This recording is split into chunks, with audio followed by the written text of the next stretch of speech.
Artwork has a chance to elicit experience in others. This is the domain of art. It's not the object, it's the experience. Artists allow us to see something different. So much work has gone on that I'm aware of in Derry, bringing people together, and not in enforced ways or anything, exploring different avenues and using the arts as a medium to do that.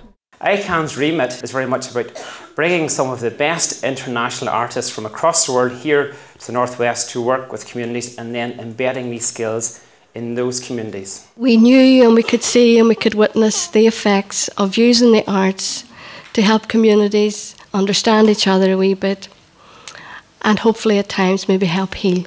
I have seen how art can help transform that absence of dignity. We cannot afford peace and reconciliation to be a one-dimensional notion. You must always still ask the awkward question of who is not at the table.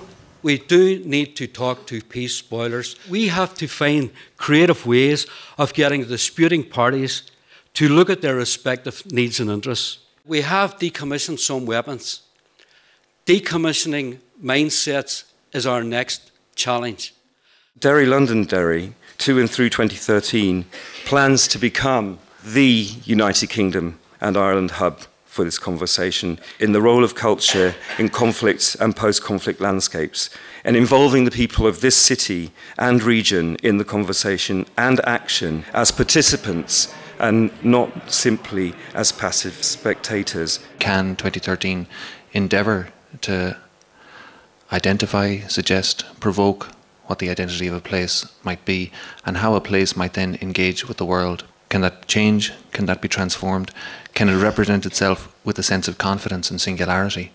I am very positive about South Africa. I'm very positive about, I've lived through some of the repression under apartheid, and so I've experienced that, and I can see the gains that we've made. What is it about District 6 that we want to remember, that we want to recreate, and that we want to embed? It is that community's way of dealing with difference.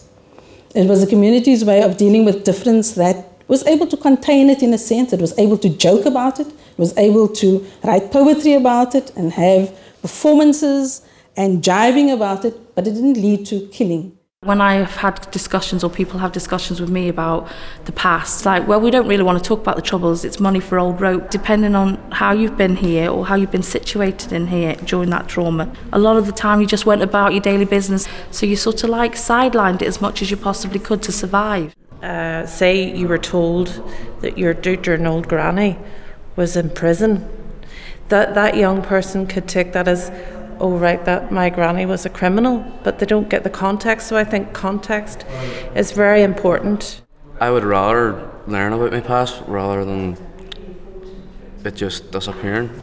If we could sum up what we do, or what we try to do, what we aim to do from day one right through to now, it's these two words: engage youth. We would have to work with the police quite closely, and they were telling us that young people are actually using YouTube to access 60s riots in Derry, and then coming out saying, oh, well, sure, this is what we've seen on the telly and this is what we were doing. Again, no context around it. So we developed a one-off workshop, sort of looking at how the context has changed and really just trying to get young people to challenge some of the stuff that they see. What does it mean to be a citizen? Who defines the terms of citizenship? The Edgware Road, because it's a migrant space in London, exists in Beirut, exists in Cairo, and with the students we started a process of research in the neighbourhood. The students listened to their recordings and made notes, hundreds of pages of notes, which we turned into songs, which we've placed in their hymn book. You start from the position of the most dispossessed, from the people who are being, you start there, you start with the research and the conversation from there, which isn't to say everyone else gets ignored, but it's the place that you actually see those mechanisms of power and how they assert themselves most clearly. The Drumcree dispute, as it became known, or the Gavahi Road dispute, was like a microcosm for what was going on in the whole of Northern Ireland at the time. It was a way of studying how both sides dealt with an issue. When you watch news coverage, it's mediated by people who are telling you what really you should think about it, whereas I wanted to get to the people themselves who are involved in the conflict. So it was about convincing them actually that they can trust you. They were astounded, each of them. And they used those words, they were astounded to see what was going on the other side. It's the absence of hope, not anger, that worries me.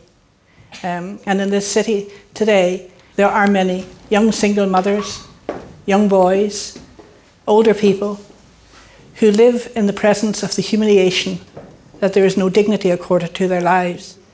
The test to me of the city of culture is what difference has it made in the quality of the lives of those who have the least and expect the least.